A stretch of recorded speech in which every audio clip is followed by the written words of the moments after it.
তো মেরে মোহতারাম দোস্ত আর বুজুর্গ, আমাদের প্রত্যেকের দুনিয়ার জিন্দিগি এটা একদম সাময়িক। যেমনিভাবে আপনার 3.5 ঘন্টার পরীক্ষা মনে হয়েছে 3.5 মিনিটে শেষ। আপনার ওই যে 10 জন গিয়ে 2 জনের হোটেলের রুমে উঠছেন, এই 1 ঘন্টা এটা যে মনে হয়েছে মুহূর্তের মধ্যে শেষ। 2 ঘন্টা গাড়ির জন্য অপেক্ষা, এটা মুহূর্তের মধ্যে শেষ, কোনোভাবে কেটে গেছে। এইভাবে কিন্তু আপনার জিন্দিগির 50 বছর কেটে যাবে। এটা আপনার এই যেখানে এখানে যারা শুয়ে আছেন, এদের এখন স্থায়ী জিন্দিগি শুরু হয়েছে। এদের এখন স্থায়ী জিন্দিগি শুরু হয়েছে। এরা এখন বুঝতে পারতেছে দুনিয়ার জিন্দিগি কিভাবে কাটাইছি, আমার স্থায়ী জিন্দিগিতে আমি কি করছি। এই জিন্দিগিতে আল্লাহ তাআলা মূলত পাঠাইছেন ওই স্থায়ী জিন্দিগির জন্য কোনো কিছু করতে। যে যতটুকু বেশি কাজ করতে পারছে সে ততটুকু কামিয়াব হইতে পারছে। আর যে যতটুকু মনে করেন আপনার গড়িমসি করছে, যেমনিভাবে পরীক্ষার হলের মধ্যে বসে হায় হায় আমার তো এই ফ্যান পড়ে নেয়, আমার নিচে প্রচণ্ড গরম পড়ছে, যে 40 ডিগ্রি তাপমাত্রার মধ্যে এইভাবে বৈশাখী লেখা যায়। একটা কাজ করি, আমি পরীক্ষার খাতার মধ্যে আমি লেখা দিই যে আমার উপরে ফ্যান ছিল না, ভালো লিখতে পারিনি, এরকম তো বাস 00টাকে দিয়ে দিবে। কোনোভাবে তার খাতায় নাম্বারই আসবে না, তার কোনো বিষয়ে নাম্বার আসবে না, এরকম অবস্থা হয়ে যেতে পারে। এরকম তারপরে দেখা গেল যে এরকম গাড়ির অপেক্ষা 2 ঘন্টা লাগবে গাড়ি আসতে, এরকম বসার কোনো জায়গা নাই, তাহলে আমি বাস এখানে যাব না, তো বাস তার অবস্থা হবে না, সে গাড়িতে আর আসতে পারবে না। এরকম খুব আরামদায়ক সফর হচ্ছে লঞ্চের সফর বা ট্রেনের সফর। স্পেশাল ক্যাবিন থাকে, স্পেশাল এসি থাকে। তো এখন ওটার মধ্যে উঠছেন, তো লঞ্চে বরিশাল গেছেন, 1 রাত্র লাগছে। কারণ বরিশাল গিয়ে যখন শেষ হয়েছে বহুত আরাম লাগে, অনেক আরাম লাগে, যাইতে তো বহুত আরাম লাগছে। এখন আর কেবিন দিকে নামবো না। তো এখন যারা লঞ্চের যারা দায়িত্বশীল আছে এরা তো বলবে যে এটা মনে হয় কোনো নেশা কইরা এটা মনে হয় মানে মাতাল হয়ে পড়ে রয়েছে, এটারে পুলিশে দিতে হবে বা এটারে মেন্টালিটি হাসপাতালে দিতে হবে, বলবেন এরকম। ক্যাবিনে যদি আপনি ওই ট্রেনের যে ক্যাবিন আছে স্পেশাল ফার্স্ট ক্লাস বগি যেটা আছে, ওইখানে এসির মধ্যে পয়সা, ট্রেন তো কমলাপুরে গিয়ে বসে রয়েছে, আপনি আর নামেন না, এত মজা লাগছে, বাস এখান থেকে অন্য জায়গায় যাইতে তো কষ্ট লাগবে, খুব গরম লাগে, আমি আর যাবো না। তো বাস এখন এরকম যদি হয় তাহলে ট্রেনের টিটিটা এসে আপনারা কী করবে, পুলিশে দিয়ে দেবে। সেম দুনিয়ার জিন্দিগি। এখন আপনাকে যেইভাবে আমরা গড়িমসি করে সময় কাটাইতেছি, এটা যদি এরকম হয় পরিস্থিতি খুব ভয়াবহ আমাদের। আজকে আমাদের যেটা মূল আলোচ্য বিষয়, সময় খুব সংক্ষেপে বলে দিব, সেটা হইল আমাদের এই জিন্দিগির আমলের উই পোকা বুঝেন? উই পোকা বুঝেন না? আপনারা সবাই বাংলা শিক্ষিত না? কাঠের মধ্যে এক ধরনের পোকা ধরে, এই পোকাটা ধরলে দেখতে পাচ্ছেন অনেক সুন্দর দেখতে পাচ্ছেন, কিন্তু একটু নাড়া দিয়েছেন সাথে সাথে ঝুরঝুর করে পুরোটা কাঠ পড়ে যাবে। বুঝতে পেরেছেন? ছোট্ট একটা পোকা বা আপনাদের বই খাতার মধ্যে একটা ধরছে, পুরা বই একদম খেয়ে পুড়ে ছারখার করে ফেলছে। আমাদের পূর্ববর্তী অনেক মনীষী তারা অনেক বড় বড় কিতাব লিখছেন। হযরত ইমাম বুখারী রহমতুল্লাহ আলাইহির উস্তাদ, 2 জন খাস উস্তাদ, আলী ইবনুল মাদিনী এবং ইয়াহইয়া ইবনে মাঈন। ওই ইয়াহইয়া ইবনে মাঈন উনি 300 খণ্ডে হাদিসের কিতাব লিখছিলেন, বিশাল হাদিসের কিতাব লিখছিলেন।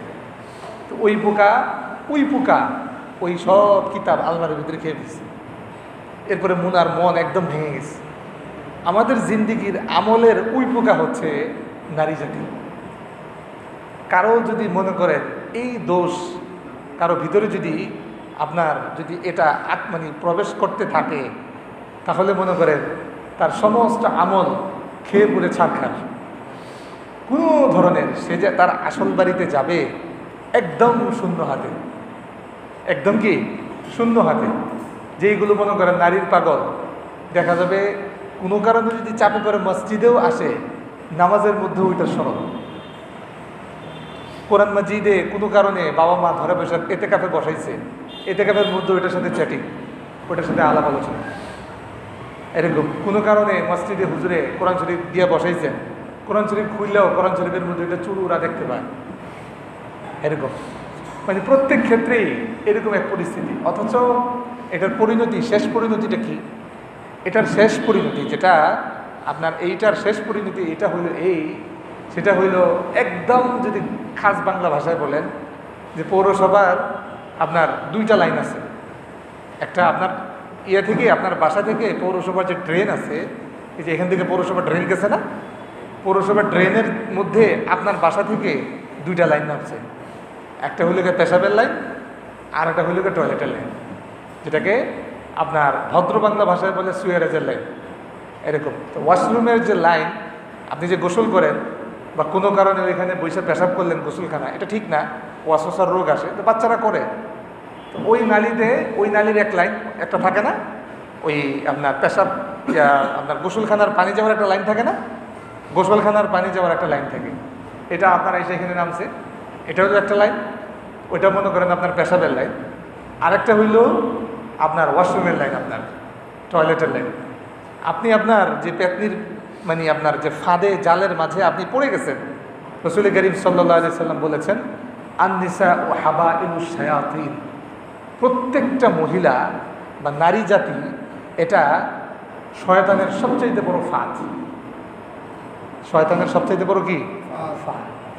কত বড় ফাঁদ এটা আমাদের বর্তমান সময়ের হযরত মাওলানা এরশাদুল্লাহ সাহেবের ঘটনা দিয়ে বুঝতে পারেন। ঘটনা শুনছেন, দেখছেন আপনারা? সত্য মিথ্যা আল্লাহ তাআলা ভালো জানে, আর উনি তো বলছে এটা সম্পূর্ণ মিথ্যা। এরশাদ সাহেব এটা উনি এসে স্বীকার করছেন এটা সম্পূর্ণ মিথ্যা। কিন্তু এরা তিলকে যে তাল বানাইতে পারে, এরা সব করতে পারে, এটা মোটামুটি আপনারা দেখেন নাই, আপনারা শুনেন নাই, দেখছেন? আপনারা শুনেন নাই তো? সবাই বুজুর্গ মানুষ, বহুত ভালো মানুষ, মাশাআল্লাহ। আচ্ছা, যাই হোক, মারাত্মক পর্যায়ে আপনার নারী জাতি একটা বড় পর্যায়ের ফাঁক।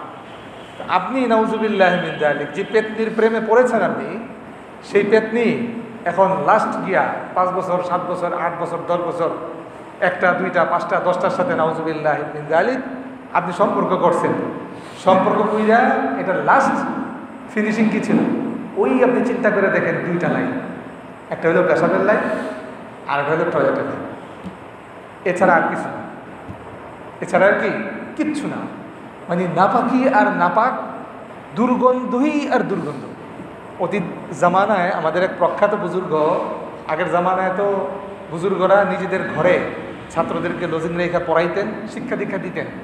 তো যেই ছাত্রকে উনি শিক্ষা দীক্ষা দিচ্ছিলেন, পড়াচ্ছিলেন, ওই ছাত্র দেখতে পাইলেন যে ওনার সুন্দরী মেয়ের প্রতি উনি আশেক হয়ে গেছে।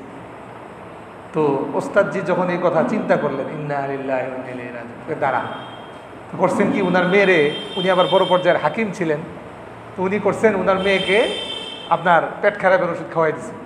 আর আগের জামানায় টয়লেট করতে হইতো এই একটা গামলা টাট্টির মাঝে, বর্তমান যে গরু বড় গামলার মধ্যে খায় না, এইটা আগের জামানায় আপনার মেথররা এসে সকালবেলা ওইখান থেকে আপনার ওই টিন নিয়ে এসে পরিষ্কার করে নিয়ে যেত মেথররা। তো বাস মেয়েকে বলছে, মা তুমি পেট তো খারাপ হয়েছে, এত দূরে যেতে কষ্ট হবে, তুমি এটার মধ্যে টয়লেট করবা, বাস তুমি এটার মধ্যে টয়লেট করো। ও এটার মধ্যে গিয়ে বারবার 1-2 ঘন্টা পর পর টয়লেট করতেছে, বাবা খুব খোঁজ রাখতেছে, টয়লেট করছে। পরে ও তো বাস বিকালবেলা আসে ঘরে, আইসা বাস মেয়ের সাথে একটু বাজারে গিয়ে দেখা সাক্ষাৎ করতে চায়। আজকে যখন আসছে, আজকে তার বিছনা থেকে উঠতে পারে না। হুজুর বলতেছেন যে ওইখানে যে বাঁশঝাড়ের নিচে উনি টয়লেটের টাট্টি রাখছেন, উনি বলতেছেন যে ওইখানে আসে, গিয়ে দেখা করে আসে। তো বাস এক্ষণ যে বললেন গিয়া তো দেখে সম্পূর্ণরূপে দুর্গন্ধ, আর মেয়ের সম্পূর্ণরূপে চাপা টাপা ভেঙে টেঙ্গে সব শেষ, চোখগুলো গর্তের মধ্যে চলে গেছে, এরকম পরিস্থিতি। এইটা যখন ওনাকে বলছে, তখন তো বাস সাথে সাথে কেঁদে ওই ছাত্র তওবা করছে, আর জিন্দিগিতে ওর সাথে কথা বলবে না, তাকাবে না। এটা মেয়েকেও তওবা করাইছে। এটা এই জন্য মেয়ের মোহতারাম দোস্ত আর বুজুর্গ, যে পেতনির ফাঁদে পা দিয়েছেন, এটা তো ভয়ঙ্কর ধরনের পেতনি। ওই পেতনির লাস্ট ফিনিটিং এইটাই যে আপনার হয় আপনি ওয়াশরুমের লাইন দেখবেন, না হয় আপনি মূত্রর লাইন দেখবেন, এছাড়া আর কিছুই না। এটা নাপাকি আর নাপাক, দুর্গন্ধই আর দুর্গন্ধ, এছাড়া আর কিছুই না। এটা বড় জরুরি জিনিস হইল আমাদের ইসলাম ধর্মের, প্রত্যেকটা ধর্মের এক একটা বৈশিষ্ট্য থাকে। ইহুদি ধর্মের বৈশিষ্ট্য হইল, খুব প্রাচীন ধর্ম ইহুদি, এই ধর্মের বৈশিষ্ট্য হইল এরা সবসময় চালকের আসনে বসতে চায়, সবার উপরে নেতাগিরি দেখাইতে চায়। বর্তমান পৃথিবীতে ইসরায়েল পৃথিবীব্যাপী শাসন করতেছে, এবং পৃথিবীব্যাপী ওরা বলছে পৃথিবীব্যাপী করোনা হবে, পৃথিবীব্যাপী লকডাউন থাকবে, মুহূর্তের মধ্যে লকডাউন পৃথিবীব্যাপী পৃথিবীব্যাপী পৃথিবীব্যাপী আপনার কোনো প্রকার এই সুদি কারবার ছাড়া কেউ চলতে পারবে না, এটা ওরা বাস হুকুম করছে। এখন দেখা গেল কোনোভাবে কেউ সুদি কারবার ছাড়া চলতে পারে না, এটা এরকম পরিস্থিতি। বাস এটা ওরা ওদের ধর্মের বৈশিষ্ট্য, এটা সম্পূর্ণরূপে বাতিল। ইহুদি ধর্ম বর্তমানে বাতিল।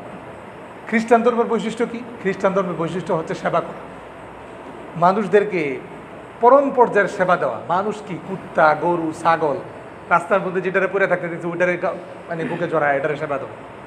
এরকম আপনি বাস ইটালিতে বা ইউরোপ আমেরিকাতে যে কোনো আপনি ওই রেল স্টেশনে গিয়া আপনি মারাত্মক পর্যায়ের অসুস্থ, চিকিৎসা করানোর পয়সা পাইতেছেন না, আপনি রেল স্টেশনে গিয়া ইংরেজ যে দিক দিয়ে চলে ওই অরিজিনাল যে ইংরেজ এদের সামনে গিয়ে আপনি ধপাস করে পড়ে যাবেন।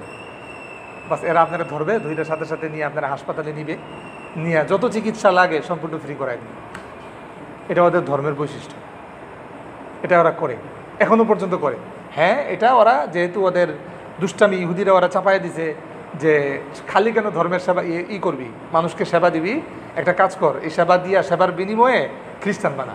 এই জন্য আমাদের বাংলাদেশের পার্বত্য মানে অঞ্চলগুলোতে রাঙ্গামাটি, খাগড়াছড়ি, তারপরে বৃহত্তর রংপুর, দিনাজপুর, হ্যাঁ নীলফামারী, এই সমস্ত অঞ্চলগুলোতে ব্যাপক হারে খ্রিস্টান, কাদিয়ানি এগুলো বানাচ্ছে। এগুলো ইনশাল্লাহ আমরা সফরে যাব, আপনাদেরকে দেখাবো, যদি আপনারা রাজি আছেন নি এগুলো যাবো ইনশাল্লাহ। খুব দরদে দিলে ব্যথা আসবে ইনশাল্লাহ। আচ্ছা, এটা ওরা করে, এটা আমাদের ধর্মে থেকে পাওয়া সেবা করা, যে কোনোভাবে হোক সেবা করা। সেবা করতে করতে বিয়ে আর করে না জিন্দিগিতে, খালি সেবা সেবা সেবা। মারা যাওয়ার আগে জিন্দিগির কামাই 1000 2000 কোটি টাকা এটা সম্পূর্ণরূপে সেবার জন্য বরাদ্দ করে দিয়েছে। এই জন্য পৃথিবীব্যাপী ওরা প্রচণ্ড সেবা করতেছে। আমাদের সামনে আরেকটা বাতিল ধর্ম আছে, হিন্দু ধর্ম।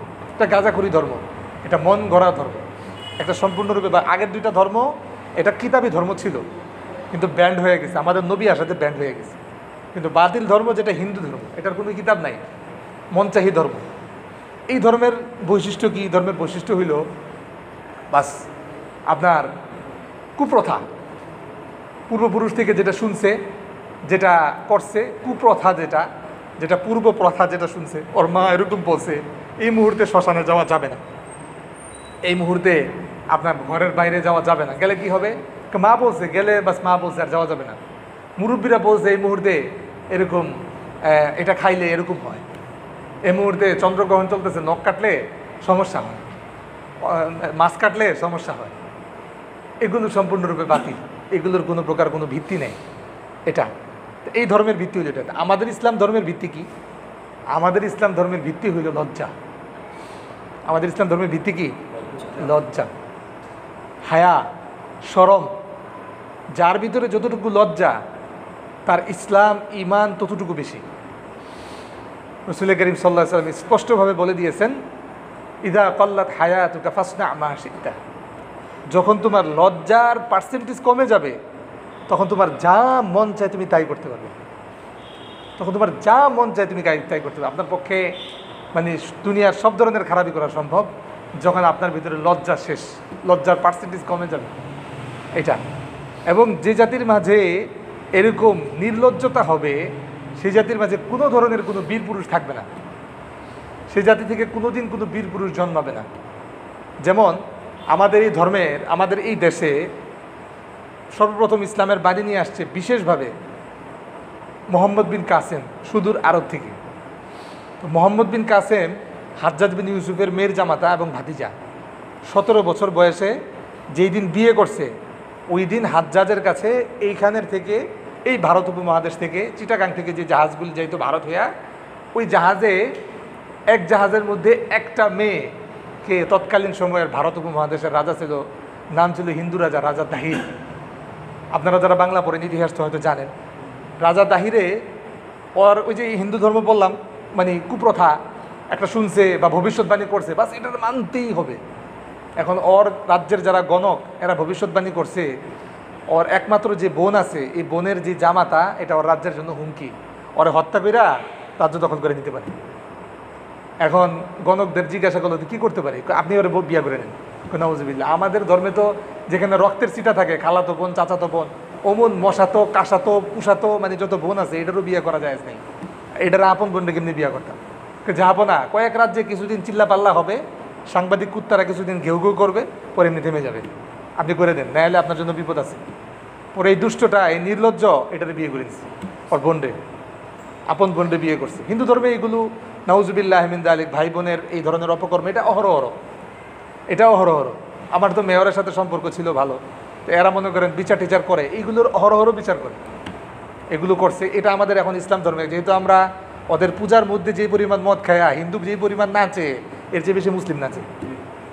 ওদের পূজার গাড়ির সাথে যে পরিমাণ লাফায় হিন্দু ছেলেরা, হিন্দু ছেলেরা, এর চেয়ে বেশি মুসলিম ছেলেরা লাফায়। হিন্দু মেয়ে বেশি দেখা যাবে, নাউজুবিল্লাহ মিন যালিক। এরকম ওইখানে গিয়ে প্রসাদ যে পরিমাণ খায় হিন্দুরা, এর চেয়ে বেশি মুসলিমরা খায়। আপনাদের যদি কেউ এরকম করে থাকেন, ইমান আবার দৌড়ায় নেবেন, ইমান আবার দৌড়ায় নেবেন।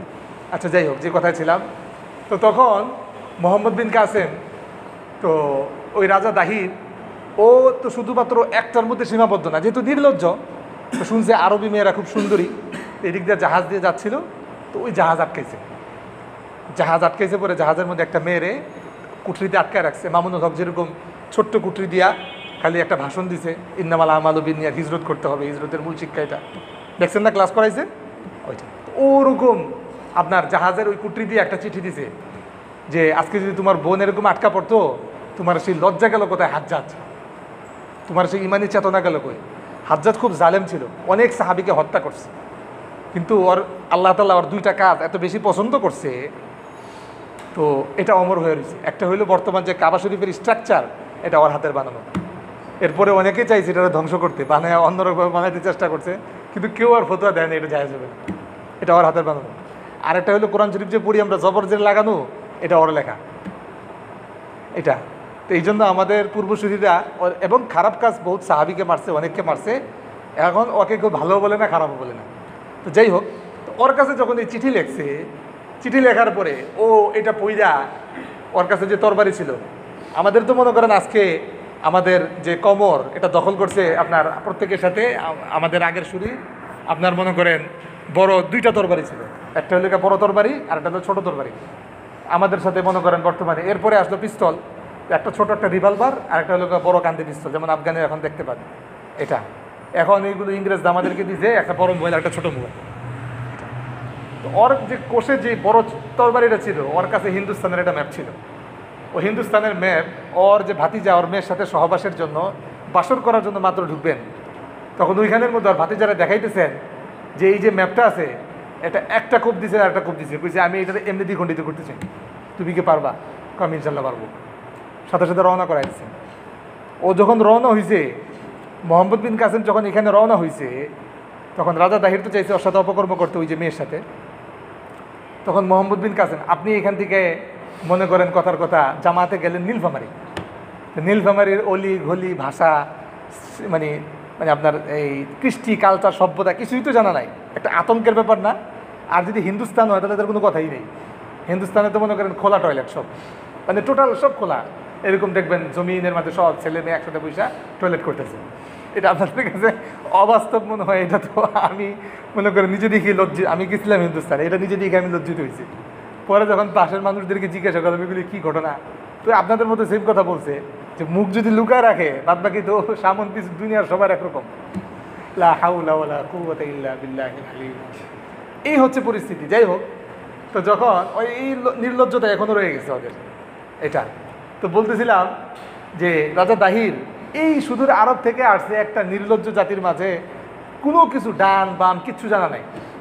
তো সে আগে তত্ত্ব তালাশ চালাইছে যে এই জাতিটা কেমন, এই জাতির রাজার নাম কি, রাজার আপনার পারিবারিক শিক্ষা দীক্ষা কী। যখন শুনছে রাজার নাম হচ্ছে হিন্দুর রাজা দাহির, সে তার আপন বোনকে বিয়ে করছে, তো আর কোনো কথা নাই, আর কোনো কথা নাই এখানে। যে যেই জাতির মাঝে রাজা হবে নির্লজ্জ, তার প্রজারা হবে 100% নির্লজ্জ, এবং যে জাতি নির্লজ্জ সেই জাতি কোনোদিন এই জাতির মাঝে কোনো বীর পুরুষ জন্মায় না। এই জাতির ইমানের কোনো শক্তি নাই, তাকওয়ার কোনো শক্তি নাই, ইমানের কোনো পাওয়ার নাই। কোনো দিন আমার বিরুদ্ধে এসে কোনোভাবে যুদ্ধ করতে পারবে না। আমার নাম শুনে জাতি পালানো শুরু করবে, চলো আমরা অল্প কিছু সংখ্যক মানুষ গিয়ে এদেরকে বিজয় করতে হবে। পরে তো মনে করেন এই সিন্ধু নদ, যেটা বর্তমানে পাকিস্তানে পড়ছে, ওই সিন্ধু নদ দিয়ে আইসা পরবর্তীতে আপনার এদিক দিয়ে আইসা পরে এই পাক ভারত উপমহাদেশে এই সমস্ত এদেরকে কচুকাটা করছে, এদেরকে হিন্দুদেরকে। এটা তো এই জন্য মেরে মহতারাম দোস্ত আর বুজুর্গ, আমাদের ধর্মের মূল কথা হইল এটা লজ্জা। এটা আমাদের দিকে এই ইংরেজরা ভাঙ্গার জন্য এত নানানভাবে চেষ্টা করতেছে। এটার মূল সূত্রতে ওরা দাঁড়াইছে যে কোনোভাবে হোক নারীদেরকে ঘর থেকে বের কর, যে কোনোভাবে হোক। একটা নারীকে আপনার কোনো গার্মেন্টস, ওরা বিদেশিদের ওরা মাল নেয় না, ওদেরকে নারীদের চাকরি না দিবে, এরকম কোনো আমাদের দেশে কোনো ধরনের অনুদান দিবে না, মানে ঢালাওভাবে নারী প্রাইমারি শিক্ষিকা না রাখলে, শিক্ষা খাতে কোনো ধরনের বরাদ্দ দিবে না, ঢালাওভাবে নারীদের চাকরি না দিলে, ব্রাকে, আশাতে, এনজিওতে কোনোভাবে ওরা আপনার লোন পাস করবে না নারীদের চাকরি না দিলে। সব কিছু যে কোনোভাবে নারীদের ঘর থেকে বের করো, কারণ এটা এমন এক সম্পদ, এটা ঘরে থাকলে পৃথিবীতে সর্বশ্রেষ্ঠ মোহাম্মদ আরবি সাল্লাল্লাহু আলাইহি সাল্লামের মতো বাচ্চা জন্ম দিবে, আবু বকর, ওমর, ওসমান, আলীর মতো বাচ্চা জন্ম দিবে। আর ঘর থেকে বের করলে এটা আপনার এই সেন্টু, বল্টু, ঝন্টু, এরকম লুচ্চা, এরকম বদমাইশ, এরকম একদম লম্পট প্রকৃতির খারাপ মানুষগুলো জন্ম দেবে, যেটা এখন আমরা দেখতে পেয়েছি। এই জন্য মেরে মহতারাম দোস্ত আর বুজুর্গ, এটা বড় জরুরি জিনিস। এটা হইল আপনার যে এখন আমার ইমান আমাকে হেফাজত করতে হবে। আপনি কি আল্লাহ তাআলা কি কথা বলতে পারবেন না যে আল্লাহ এমন একটা যুগে আসছিলাম, এখন তো আমার যেমনি হোক আপনি 33 মার্ক দেন। আপনি কি স্যারকে মোটামুটি আপনার ডান হাত ভেঙে গেছে, বাম হাতে লিখতে পারেন না, বহুত কষ্ট করে মোটামুটি 1 পৃষ্ঠা লিখছেন, আর শেষে নিচে লিখে দিচ্ছেন স্যার আমার তো ডান হাতটা ভাঙ্গা, লিখতে পারি না, এরকম মেহরবানি করে স্যার 33টা মার্ক দিয়ে আমার একটু পাস করা যাবে মেট্রিকটা।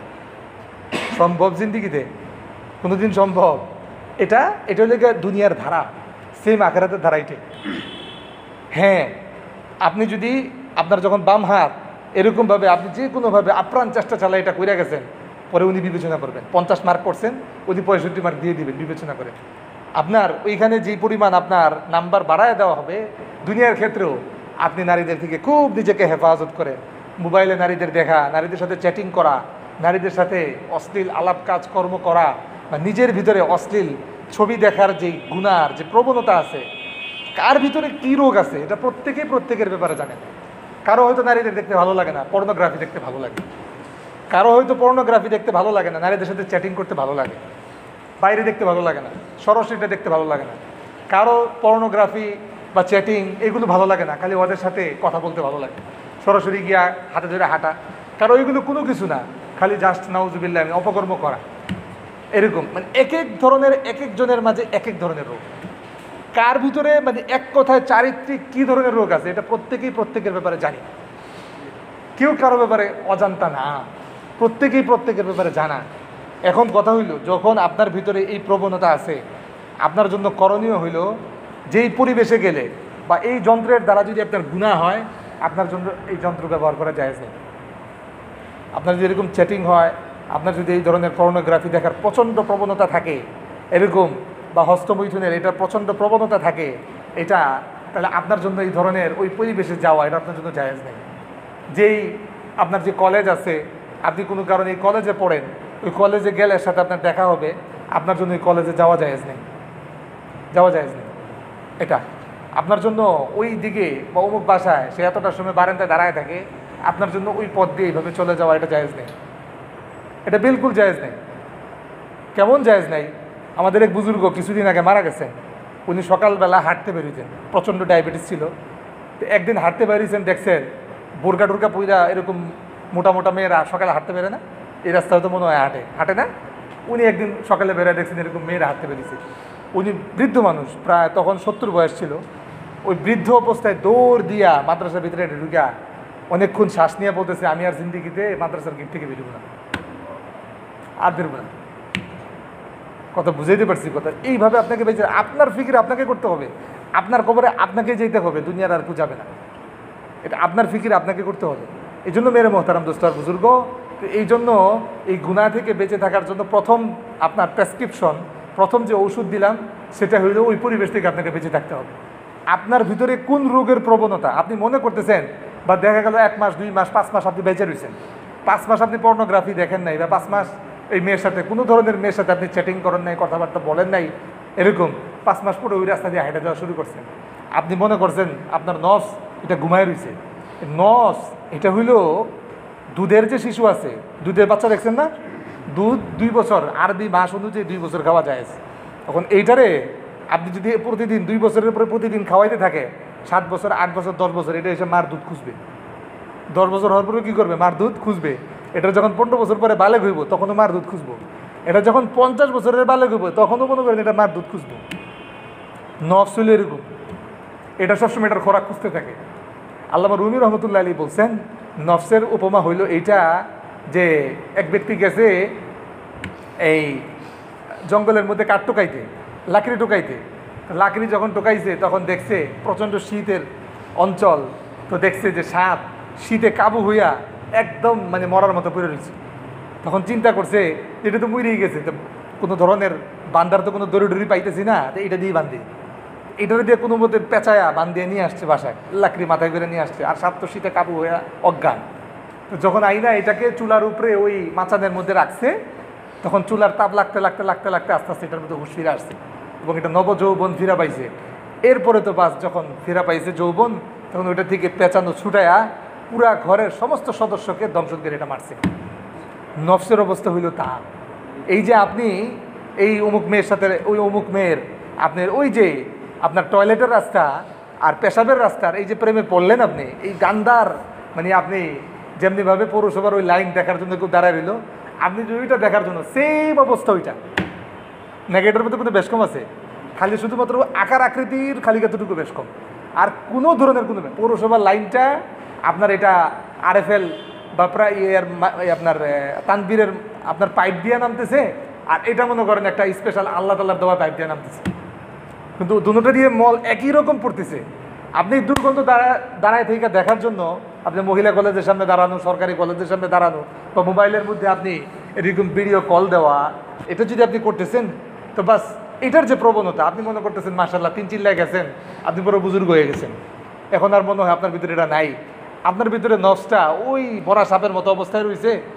এটা আপনি যে 3 চিল্লায় গেছেন, এখন আপনাকে এটা তাজা হইয়া জিন্দা হইয়া এমনভাবে দংশন করবো, আগের কাজা কাফারা 3 চিল্লার কাজা কাফারা সব উড়ে যাবো। আগে তো শুধুমাত্র খালি দেখতেন, এখন নিয়ে একদম ডাইরেক্টলি অপকর্ম করাই দিত।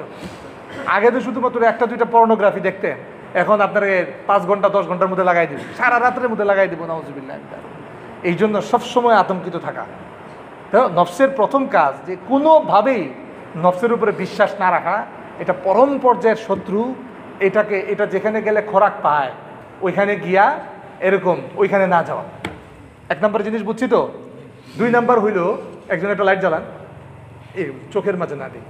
2 নম্বর হইল, এটা খুব খেয়াল রাখা চাই, সেটা হইল যখন যে কোনো গুনাহ করার প্রবণতা চলে আসবে, যে কোনো গুনাহ করার প্রবণতা চলে আসবে, নাউজুবিল্লাহ। এখন মোবাইলের মধ্যে আপনাকে কেউ কোনো কারণে মেসেঞ্জারে নক করলো, বা ওরকম মেয়ে আপনাকে ফোন দিতেছে যেটার সাথে দীর্ঘদিন সম্পর্ক আপনার, হ্যাঁ এরকম, অথবা ওই কলেজের সামনে বা ওই গার্লস স্কুলের সামনে, নতুন স্কুলের সামনে আপনার গেলে মুখে দেখতে পান, এইটা আপনার কোনো কারণে এরকম যাওয়ার এদিকে সুযোগ হইল, বা সে আপনাকে ডাকতেছে এরকম, তখন সেই ক্ষেত্রে যেই অবস্থায় বা এরকম মোবাইলের মধ্যে এখন আপনি একাকী, হ্যাঁ আপনার ভিতরের এই চিন্তা নাই যে আল্লাহ তাআলা আমাকে দেখতেছেন, এই চিন্তাই নাই, এরকম এই চিন্তা যেহেতু নাই, এখন পর্নোগ্রাফি দেখার জন্য খুব মন উদ্গ্রীব হয়ে গেল, পাগল পারা হয়ে গেছে, পাগলা ঘোড়ার মতো। সেই ক্ষেত্রে করণীয় কি? সেই ক্ষেত্রে করণীয় হচ্ছে এইটা, ওই অবস্থানটা থেকে আপনি সরে পড়েন। আপনি এখানে বসা আছেন, সাথে সাথে আস্তাগফিরুল্লাহ আস্তাগফিরুল্লাহ আস্তাগফিরুল্লাহ জোরে জোরে পড়তে পড়তে আপনি বসা থেকে উঠে যান। ওঠা থেকে আপনি হাঁটা শুরু করেন, হাঁটা থেকে আপনি কথার কথা ওয়াশরুমে গিয়ে অজু করেন, অজু করে এসে আপনি 2 রাকাত নামাজে দাঁড়ায় যান। এইটা আস্তাগফিরুল্লাহ জোরে জোরে জোরে জোরে আপনি পড়তে থাকেন। আসে সাথে সাথে দ্রুত ভিত্তিতে জামাতবদ্ধতার সাথে এসে মিলেন। আপনি হাবিব ভাই বা যে কোনো ভাই বন্ধুদের সাথে ফোন দেন যে ভাই ভালো লাগতেছে না, আমার জন্য দোয়া করেন আপনি। এটা তো আজকে শুধুমাত্র এটা থেকে বাঁচার জন্য 2টা প্রেসক্রিপশন বললাম। একটা হচ্ছে গুনাহ পরিবেশ থেকে বেঁচে থাকা, এবং কোনোদিন নফসের উপরে নিশ্চিন্ত হয়ে বসে না থাকা। বুঝাইতে পারছি কথা? সবসময় আতঙ্কিত থাকা, আল্লাহ তাআলার দরবারে দোয়া করা, আর হচ্ছে এটা চিন্তা করা যে কোনোভাবেই যখনই এরকম গুনাহ করার জন্য মানে আপনার নফস পাগল পারা হয়ে যায়, এরকম অমুক মেয়েকে দেখার জন্য, আপনার পাশের বাড়ির ভাড়াটিয়ার সাথে আপনার সম্পর্ক, ও এর সুন্দরী মেয়ে আছে, এরকম সে আপনাকে কথা বলায়, এরকম আপনাকে দেখে হাসি দেয়, আপনি বা জিন্দিগিতে দিকে যাবেনই না, মানে একদম টোটালি যাবেনই না, একবারেই যাবেন না। এরকম মানে তার সামনে কোনো ধরনের দেখাই দেওয়ার আপনার জায়েজ নেই। এইভাবে এই জন্য মেরে মোহতারাম দোস্তার বুজুর্গ, এবং যখন খুব দেখতে মন চাবে বাস ওই তখন আস্তাগফিরুল্লাহ আস্তাগফিরুল্লাহ পড়ে পড়ে এইভাবে নিজেকে বিরত রাখা। আল্লাহ তাআলা বলনেওয়ালা শুননেওয়ালা সবাইকে তার মর্জি মোতাবেক পরিপূর্ণরূপে নেক আমল করার তৌফিক দান করুক, আমিন। আমি নিজেও এরকম দেখা গেল যে বাজারের মাঝে, এখন তো বাজারে যাইতেই শরম লাগে যে 99% বাজারে এলো মেয়ে, এরকম তো আমার কাজ তো বাজারে, খুব ভয়াবহ এক পরিস্থিতি। এই জন্য আমি সকলের কাছে দোয়া চাই, আল্লাহ তাআলা যেন আমাকেও নজরের গুনাহ থেকে হেফাজত করেন, সকলে বলেন আমিন। আপনাদের সকলকে নজরের গুনাহ থেকে হেফাজত করেন, সকলে বলেন আমিন। ওয়া আখিরু দাওয়ানা আনিল হামদুলিল্লাহি রাব্বিল আলামিন।